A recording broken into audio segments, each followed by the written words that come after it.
éveillé. Garder l'esprit éveillé. Et c'est cela par rapport au visible. Garder l'esprit éveillé, ça veut dire considérer le visible selon l'enseignement. Ayez pour grille de lecture, quand vous considérez les manifestations dans le visible, qu'il y a des réalités invisibles derrière. On a été enseigné sur toute la complexité, sur tous les mécanismes vibratoires.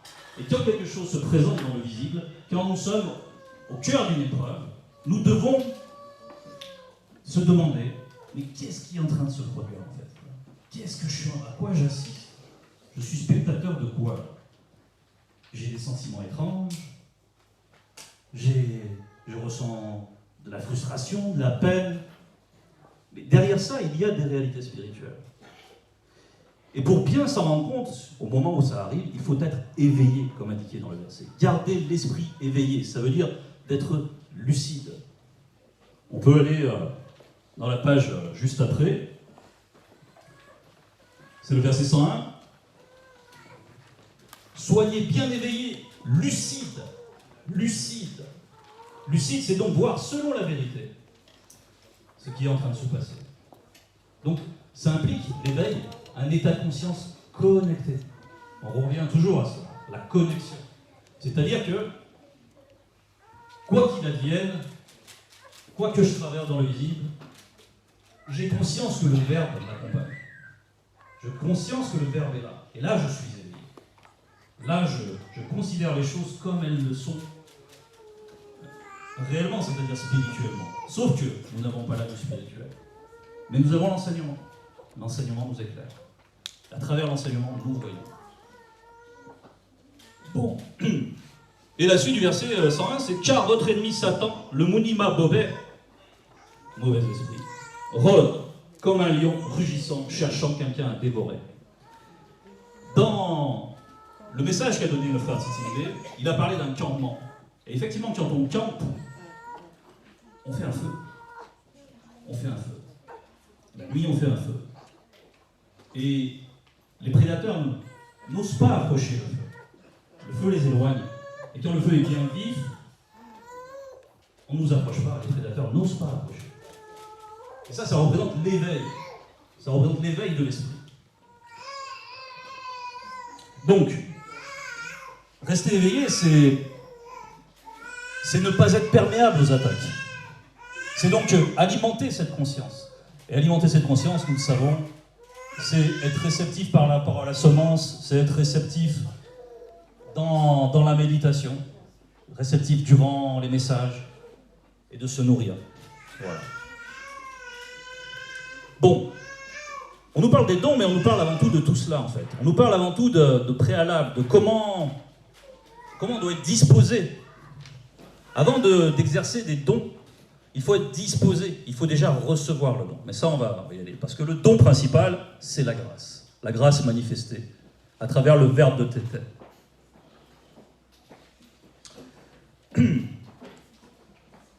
Et c'est pour ça qu'il y a d'autres conditions pour pouvoir agir efficacement, pour pouvoir recevoir les dons, pour pouvoir conscientiser les dons qui sont en nous, pour pouvoir être éveillé à un niveau qui nous permette de mobiliser les dons que le Mundi nous donne. Donc, au verset 76, avant tout, virgule, avant tout, donc, aimez-vous ardemment les uns les autres selon le verbe, car l'amour obtient le pardon d'un grand nombre de péchés. Bon, avant tout, aimez-vous ardemment les uns les autres selon le verbe. Ça peut paraître abstrait de s'aimer ardemment les uns les autres. Après tout, on se croise, on se voit, on se fait la bise, on demande des nouvelles, on est content. Mais pourquoi? D'où vient cette joie de se voir? Ça vient d'un certain amour. Mais parce que ce qu'on peut aimer, même si on ne connaît pas les personnes dans leur intimité, qu'on n'a pas noué une complicité avec chacun des frères et sœurs, ce qu'on discerne de l'extérieur, c'est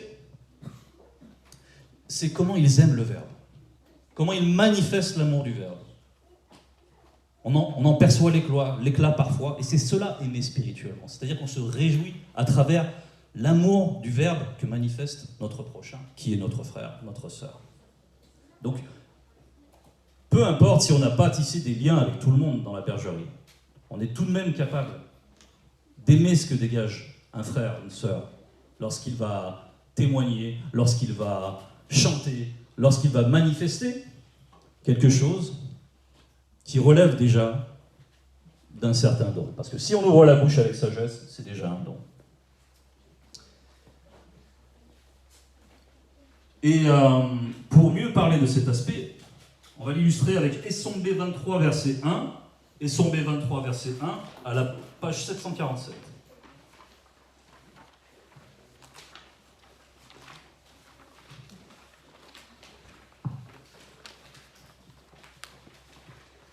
Le titre du passage, c'est « L'amour ».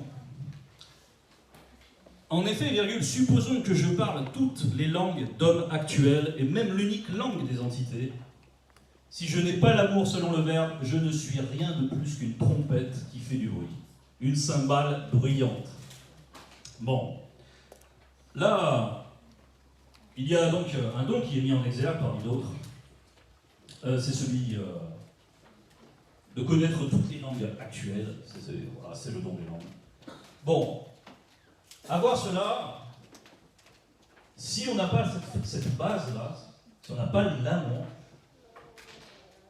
on aura beau manifester de l'engouement, on aura beau chanter, parce que là on nous parle de trompette, on nous parle de cymbales brillantes, et il est très agréable de louer le bas. Mais il faut que derrière cela, derrière les paroles, il y ait ce feu-là, cette ardeur-là. Il faut qu'il y ait l'amour. Pour que ça vaille quelque chose, ne serait-ce qu'au regard du spirituel. Il faut qu'on ressente cela. Il faut qu'il y ait la vibration de l'amour. Sans quoi, ça n'a guère de valeur. Donc, on retourne dans notre passage thème. On voit que l'amour, c'est le lien de la perfection, comme vous le savez. Veillons à cela, veillons toujours à ce que ce socle-là soit bien en place en nous. C'est le fondement du sage architecte.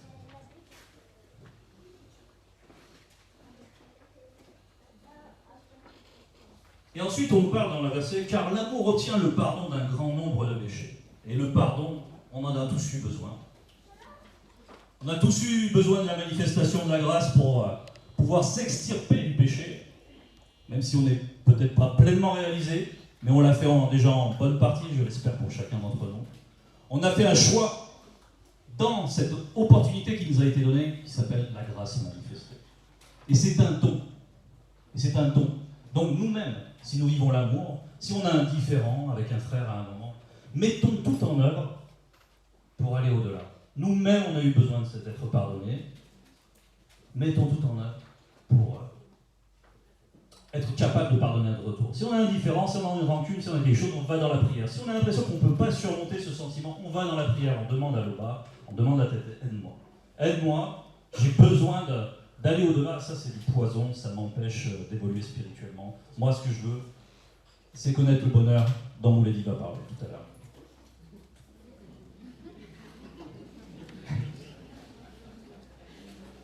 Donc voilà, il y a cette réalité fondamentale, l'amour, avant de parler des dons. Parce que l'amour exprime la générosité.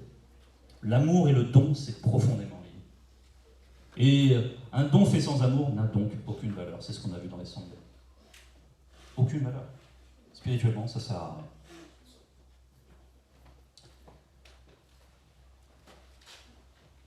Verset 77.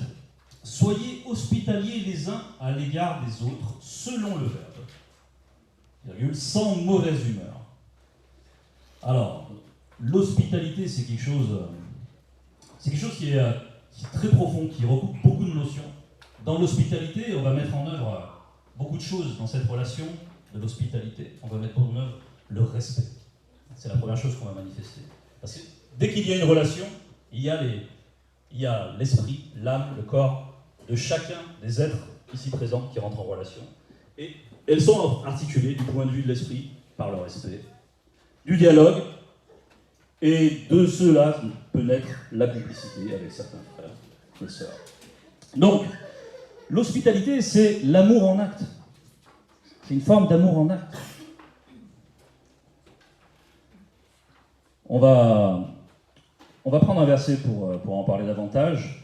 C'est dans Lakisabé 1, verset 57. Lakisabé 1, verset 57.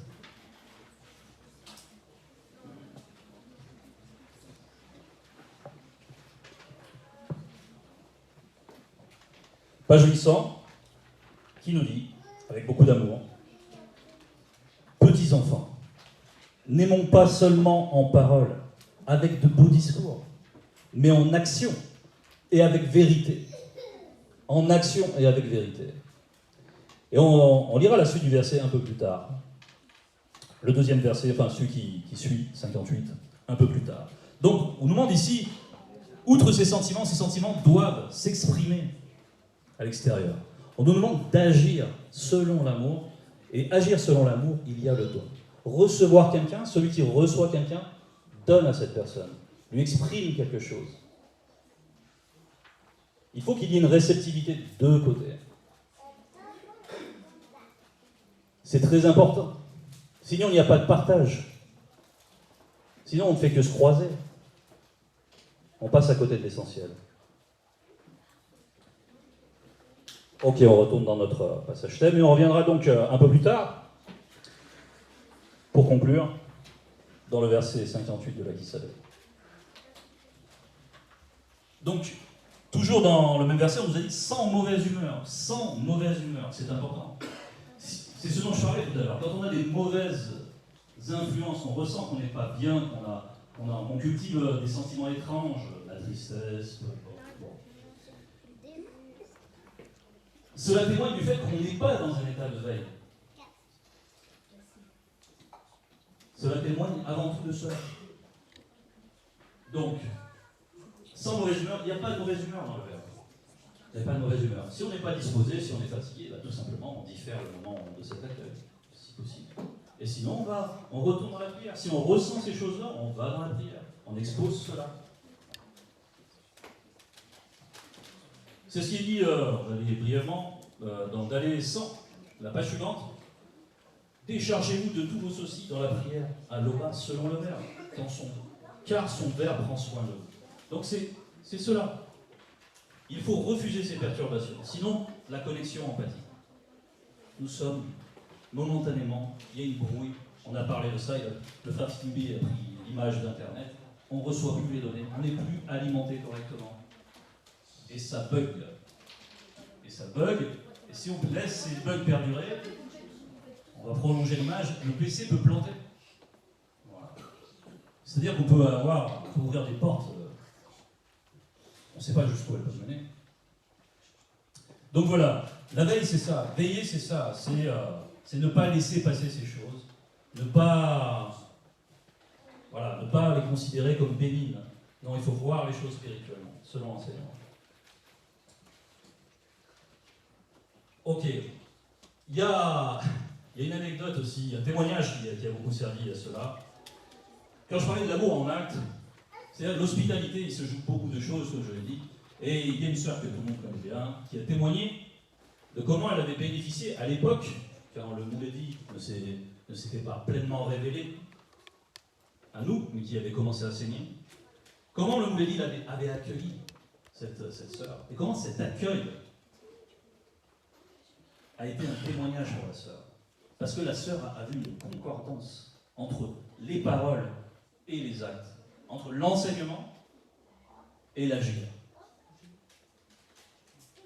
Et ça a été un témoignage pour elle. C'est ce qu'elle recherchait, c'est cette cohérence, cette entièreté. Esprit, âme et corps, l'enseignant était légitime. Donc l'hospitalité, il se joue beaucoup de choses.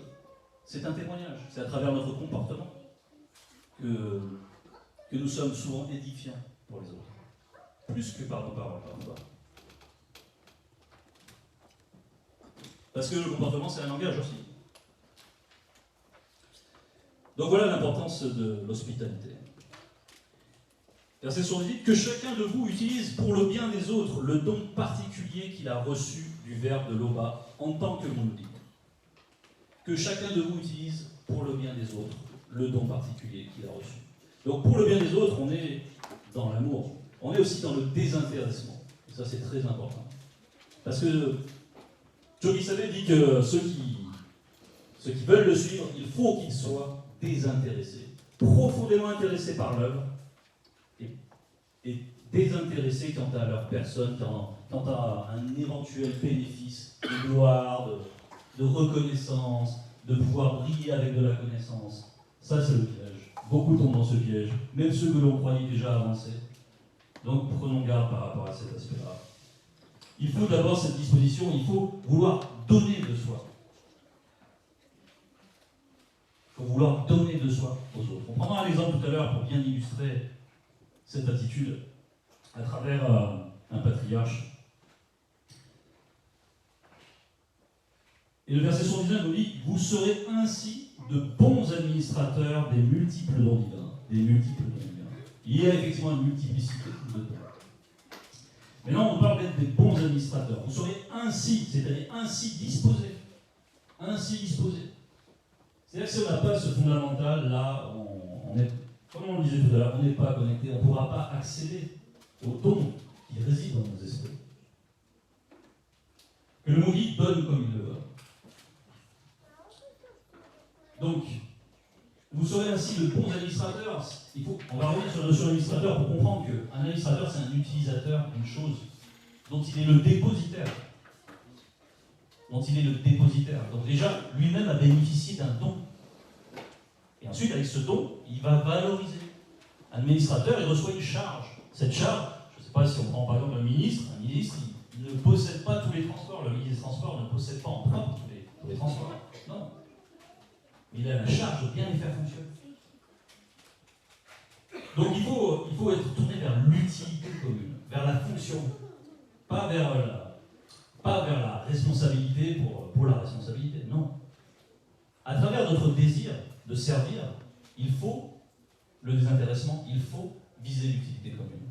C'est pas pour être là, ça sert à rien, c'est juste pour paraître à l'image, là.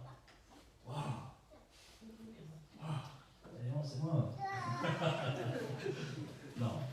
Non, ça sert à rien. C'est la vanité. La vanité dont on parlait d'être nous, et dont on nous demande de nous détacher. Verset 80, que celui connu qui a le don de l'enseignement transmette les paroles du verbe de Loba avec fidélité. Que celui connu qui a le don de l'enseignement transmette les paroles du verbe de Loba avec fidélité. Le don de l'enseignement ici est toujours un petit peu mis à part parce que c'est très particulier, le don de l'enseignement. Il y a qu'un seul enseignant dans le visible. Ici, nous sommes des apprentis, nous qui sommes là derrière ce pupitre. Donc, pourquoi c'est si important? Pourquoi on zoome sur cette fonction-là? C'est parce que c'est par ce canal-là qu'on délivre la semence. Et on nous parle de fidélité parce que là, quand on parle de semence, on parle d'intimité. On parle d'intimité. Et dans cette intimité-là, comme l'intimité qu'il y a entre moto et moto, il faut qu'il y ait zéro secret, il faut qu'il y ait la vérité pure, il faut qu'il y ait la fidélité la plus stricte. Et c'est pour ça que ceux qui aspirent à devenir des exhortants, on va dire ça pour nous, il faut qu'ils sachent que donc ils vont devoir pénétrer dans cette intimité. Et que c'est pour ça aussi qu'il y a une plus grande responsabilité, c'est plus sensible. Et en plus, on est responsable pour nos frères et sœurs. Donc, mais il faut y aspirer.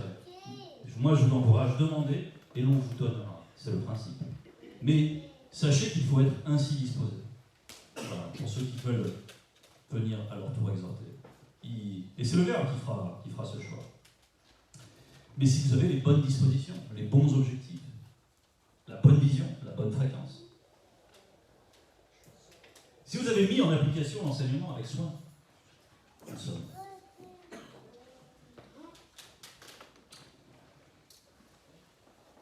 Et on va aller dans notre dernier verset. Que celui ou celle connue qui a le don de servir dans l'œuvre l'utilise avec la force que le verbe de Loba lui accorde par le Mundi. Que celui ou celle connue qui a le don de servir dans l'œuvre.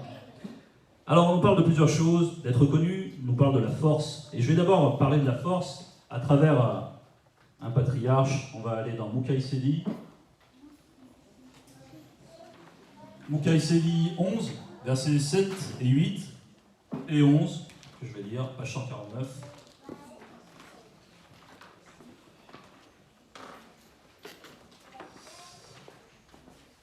Je désire attirer votre attention par rapport à quelque chose d'important, c'est par rapport déjà à ce que Coma manifestait en tant que non-initié gracié.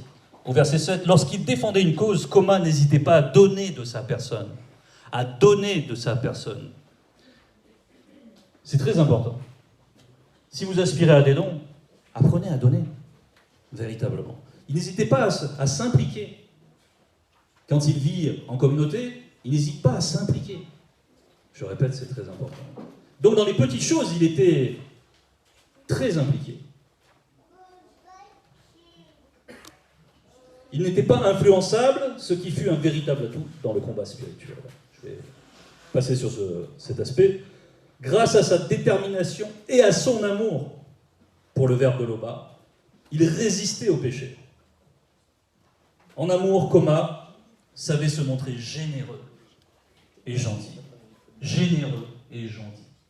Donc, la générosité, c'est ça, c'est l'exercice d'un don. C'est avoir envie de donner, c'est aimer donner, aimer réjouir les autres, aimer voir la joie dans son frère. Donc, Coma avait ses prérequis. Et il a été choisi. Et on le voit au verset 11, quand Coma avait affaire à un veilleur, le veilleur lui dit, le veilleur se pencha vers lui et lui dit, avec la force que tu as dans le mystère de ton esprit, va délivrer les non-initiés de ton Villa des 10 pas. Avec cette force-là, c'est cette force-là donc qui est mentionnée, on va y revenir maintenant dans le verset thème. Cette force-là que Coma ignorait partiellement, comme nous ignorons partiellement ce qui est en nous. Nous le discernons au fur et à mesure de notre marche spirituelle. Il y a des choses qui se développent en nous, comme une croissance. Et ce sont des dons. Mais des dons latents. Des dons latents. Qui doivent être alimentés pour croître. Et donc, dans notre passage thème, on va reprendre une autre notion. Donc, on a mentionné cette force qui est dans le mystère de nos esprits.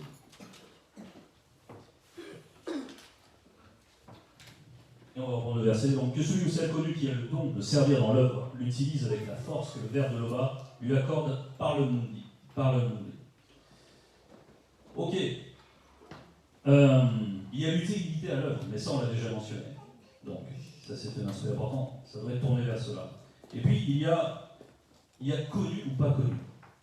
C'est ça, que celui ou celle connu. Et ça peut être quelque chose d'entêtant. Parce qu'on sait que, Mélie nous l'a dit, avec délicatesse, mais voilà, il y a des gens connus parmi nous, il y a des gens qui ne sont pas connus même parmi nous. Et ça peut être une inquiétude un petit peu. Ça peut être, on a envie de se rassurer quand ça, c'est bien normal. Mais donc, on va voir comment se rassurer, pour conclure. L'Akissabé 1, on va retourner dans ce passage de l'Akissabé 1, page 800. Et on va lire la suite. C'est-à-dire le verset suivant, mais je vais reprendre les deux. Petits enfants, donc c'est 57 et 58. Petits enfants, n'aimons pas seulement en parole, avec de beaux discours, mais en action et avec vérité.